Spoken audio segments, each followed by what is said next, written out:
Buenas tardes, jóvenes. Buenas tardes, doctor. Buenas tardes. Jóvenes. Bueno, ya tenemos bastante poco de que nos falta de avanzar. Son temas ya más cortos, son un poquito largos quemaduras, pero el resto de los temas son bastante cortos.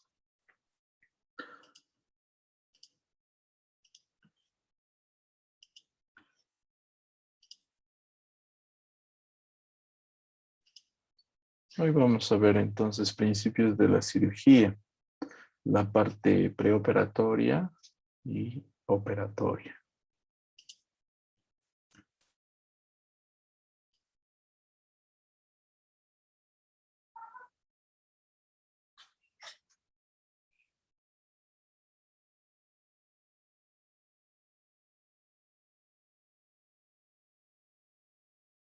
Disculpa, creo que se cortó internet, ¿no?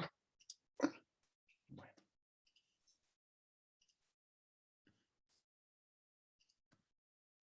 Investigación adicional o susceptibles de optimización preoperatoria.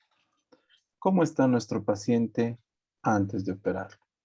¿Tiene alguna enfermedad que podamos corregir antes de la cirugía?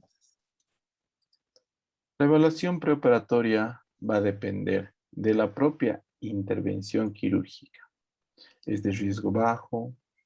¿Es de riesgo medio? ¿Es de riesgo elevado? ¿Qué técnica de anestesia vamos a utilizar? ¿Va a ser regional, local, general? Después de la operación, ¿dónde va a salir el paciente? ¿Va a salir a salas generales, a terapia intermedia, a terapia intensiva?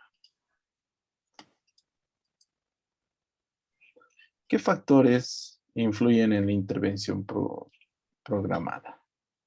Primero, ¿de qué está enfermo y por cuánto tiempo está enfermo el paciente?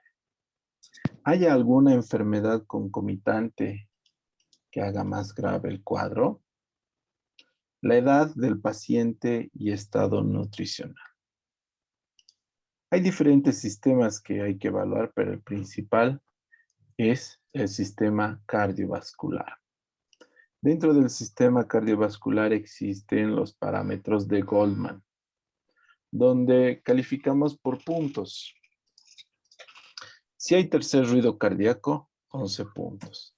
Infarto de miocardio reciente, 10 puntos. Ritmo que no es sinusal, 7 puntos.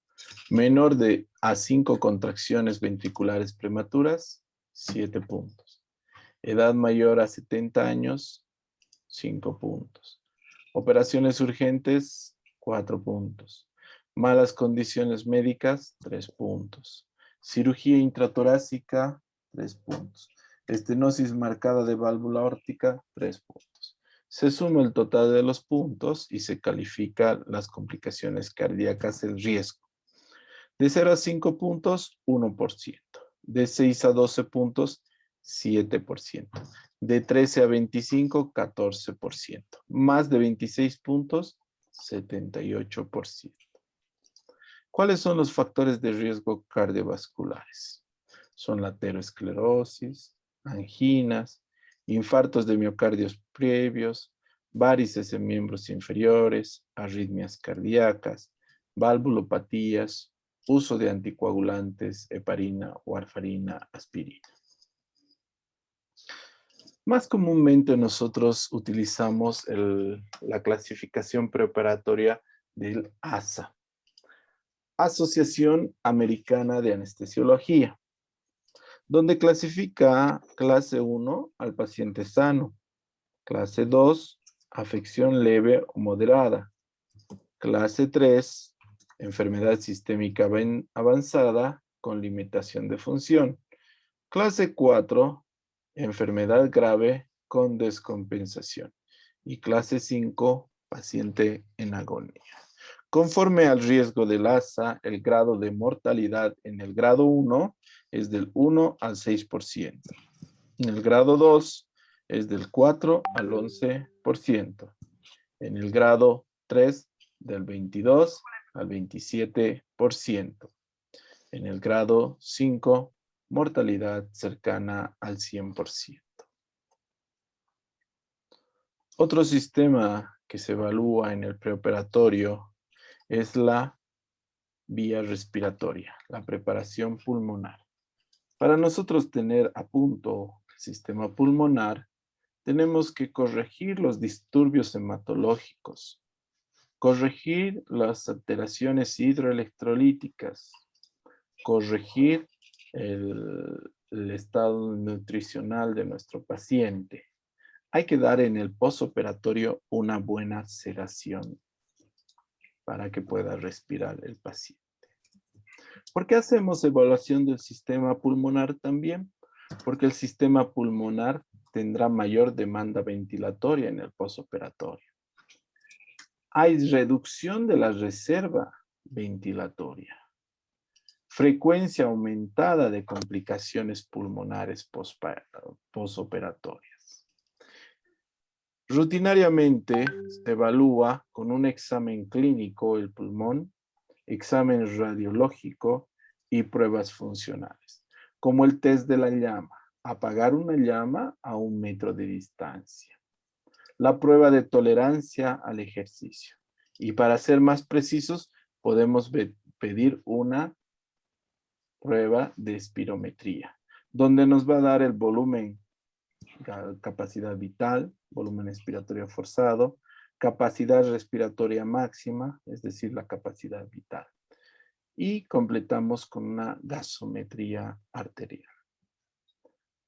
Si vemos que el pulmón está normal o medianamente lesionado, podemos hacer preparaciones específicas pulmonares.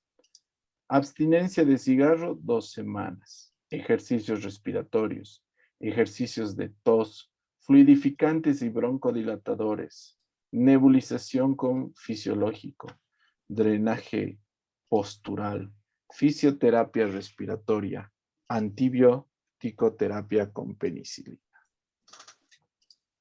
Otro órgano que se hace examen rutinario, preoperatorio, es la función renal.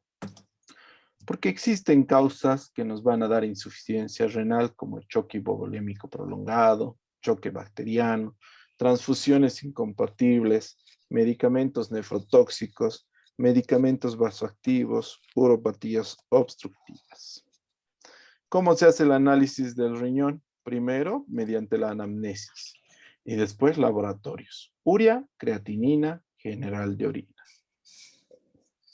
Con esos parámetros, si está alterado, tenemos que mandar al urólogo antes de operar.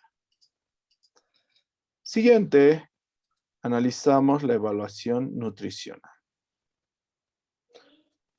Nuestro paciente tiene disminución de ingesta alimentaria, tiene enfermedades consuntivas, hay estados hipermetabólicos, hay disturbios de la absorción, hay pérdidas anormales.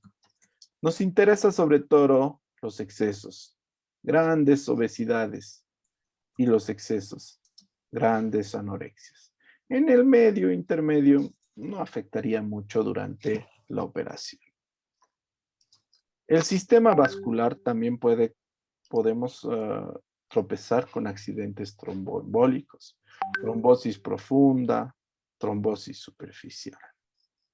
Para ver riesgo de accidentes trombóticos, veamos la triada de Virchow, que es la éstesis venosa, hipercoagulabilidad sanguínea, lesión de endotelio.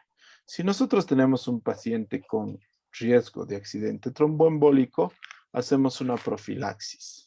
Primero, eliminamos los factores predisponentes y antes de la cirugía administramos heparina, 50 miligramos subcutánea cada 8 horas, por 7 a 10 días. El otro lado sería estados hemorrágicos. Para esto hay que hacer un examen anamnesis, al examen físico ver si tiene petequias o hepatopatías. Si el paciente tiene petequias o hepatopatías, hay que mandar al hematólogo para que nos corrija el problema antes de realizar el procedimiento quirúrgico. Pacientes con presiones altas, hipertensión. Leve cuando la diastólica está en 90 a 104. Moderada cuando la diastólica está de 105 a 114. Grave de 115 a 120. E hipertensión maligna, cualquier grado de hipertensión con lesión de órgano blanco.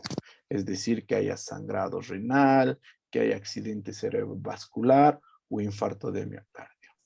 En el paciente hipertenso, se debe hacer un examen físico y anamnético profundo. Hay que hacer una evaluación de laboratorio y hacer un adecuado tratamiento.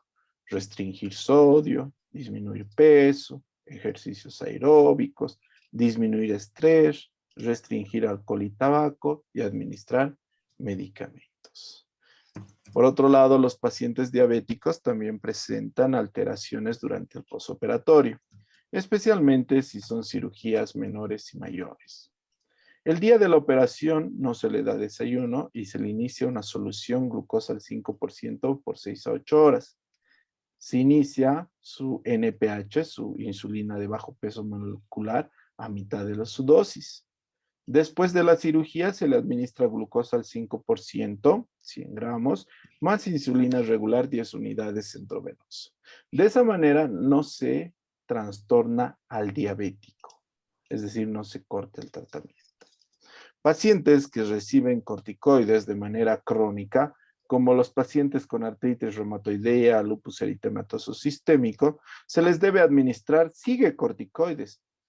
A las 16 o 18 horas, cortisona 100 miligramos intramuscular. 2 horas antes de la cirugía, cortisona 100 miligramos intramuscular. Media hora, hidrocortisona 100 miligramos intramuscular. Media hora se da un goteo de 100 miligramos en 8 horas. Después de la cirugía, 50 miligramos de hidrocortisona y mantenemos con cortisona 50 miligramos. Es decir, no se les puede cortar de golpe los corticoides, porque nos va a dar un shock hiposuprarrenal, como ya hemos visto. ¿Qué exámenes de laboratorio rutinariamente pedimos antes de operar? A los menores de 40 años pedimos hemograma, ureacreatinina, glicemia, general de orina, tiempo de protrombina. Esos son indispensables. No se puede operar a ningún paciente menor de 40 años sin estos exámenes. Paciente mayor de 40 años se pide lo mismo, más radiografía de tórax, electrocardiograma y valoración cardiológica. En el hemograma nos interesa saber si existe anemia, si hay anemia microcítica, macrocítica, si hay datos de infección con leucocitosis, si hay parasitemias con eosinofilia o algún otro parámetro alterado. En el general de orina nos interesa ver si no hay infecciones, si el riñón está funcionando bien, si hay datos de diabetes, es decir, glucosa en la orina o algún otro tipo de hallazgo.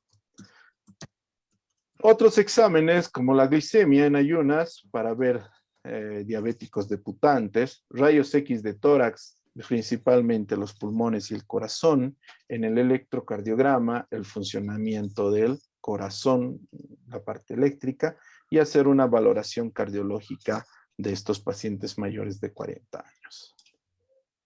También se les debe dar profilaxis antibiótica a los pacientes en el preoperatorio. ¿Para qué? Para evitar que la herida se infecte.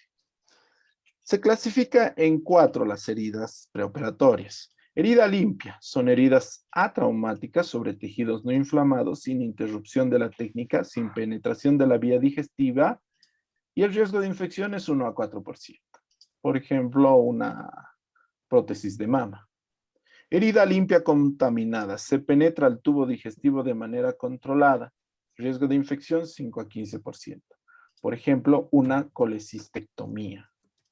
Herida contaminada. Existe interrupción de la técnica. Hay ingreso a la vía digestiva accidental. Riesgo de infección 16 al 25%. Apendicitis perforada. Herida sucia. Inflamación bacteriana agudo, tejido desvitalizado. Riesgo de infección 25 a 40%. Estallamiento de colon perforado. En esos casos ya no es profilaxis, es tratamiento. Dentro de los procedimientos quirúrgicos, por ejemplo, cuando operamos corazón, se administra cefazolina y vancomicina. Esófago, estómago y tracto biliar, cefazolina. Colon, apéndice, cefazolina más metronidazol.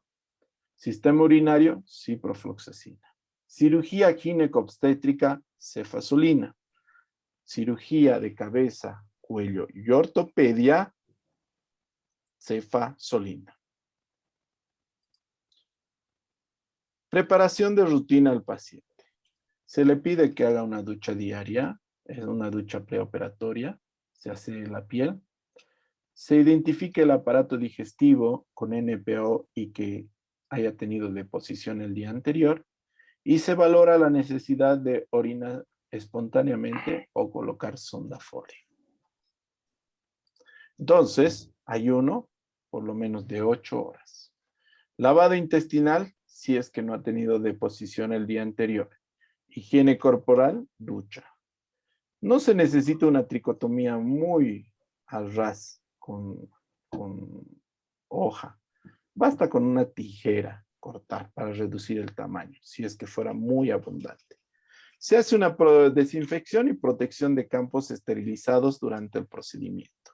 Vaciamiento de la vejiga, si es que fuera necesario. Medicación preanestésica con meperidina y atropina. Y en lo que es el uso de sonda Foley, se utiliza cuando hay imposibilidad de micción espontánea, cuando hay obstrucción uretral, paciente parapléjico, paciente en coma, politraumatizado, cirugía ginecológica, cirugía urológica, cirugía proctológica y necesidad de control de diuresis en caso de diabetes, nefrópatas y deshidrataciones. En estos casos se coloca directamente sonda Foley. Si va a hacer la intervención sobre el colon, se hace una limpieza mecánica. Y hemos visto la preparación del colon, dieta sin residuo, laxantes catárticos, lavado retrógrado y lavado anterógrado con manito. Todo esto es la preparación preoperatoria del paciente. Entonces, esa es la preparación preparatoria del paciente. No es difícil, obviamente hay que memorizar varias cositas, pero que son importantes previamente al procedimiento. No sé si tienen alguna duda, alguna pregunta en relación a esto.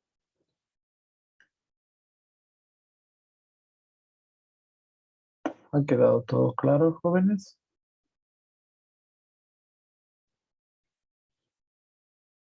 Sí, doctor. Sí, doctor. Está muy bien. Un segundo.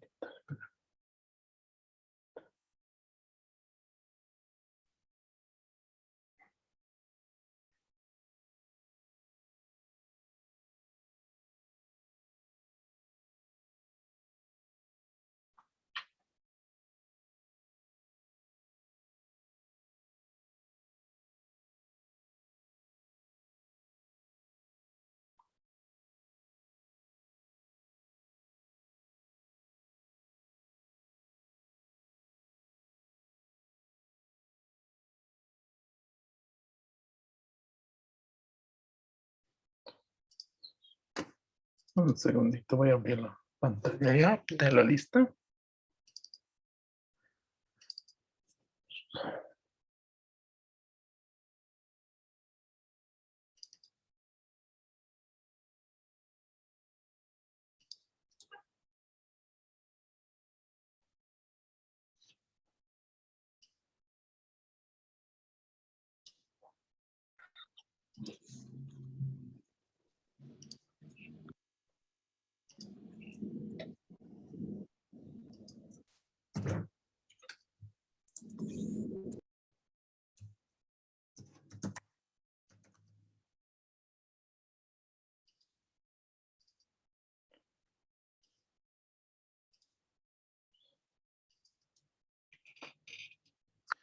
Fabio.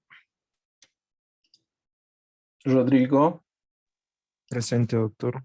Joran. Aldeir. Aldeir presente. Ricardo. Presente, doutor. Samiele. Presente, doutor. Paulo. Presente, doutor. Stephanie. Presente, doutor. Cecile. Anneli. Presente, doutor. Anneli o Presente, Cecile. doctor. Anneli Cecile. presente. Cecile, ¿está o no? Sí, doctor, presente. ¿Dónde andas? Levanta la mano. Ah, ya te vi. Jennifer. Estoy aquí. Presente, doutor. Alejandro. José Samer. Presente, doutor. Isabela. Presente, doctor. Damaris. Micheli. Presente, doutor. Isabela. Presente, doutor. Harold. Presente, doutor. Ya bueno, eso es todo por el día de hoy. Hagan sus actividades. Ya nos falta poco, así que no van a ser muy largas. Lleguen en hora. Chao, chicos. Que les vaya bien. Está bem, doutor.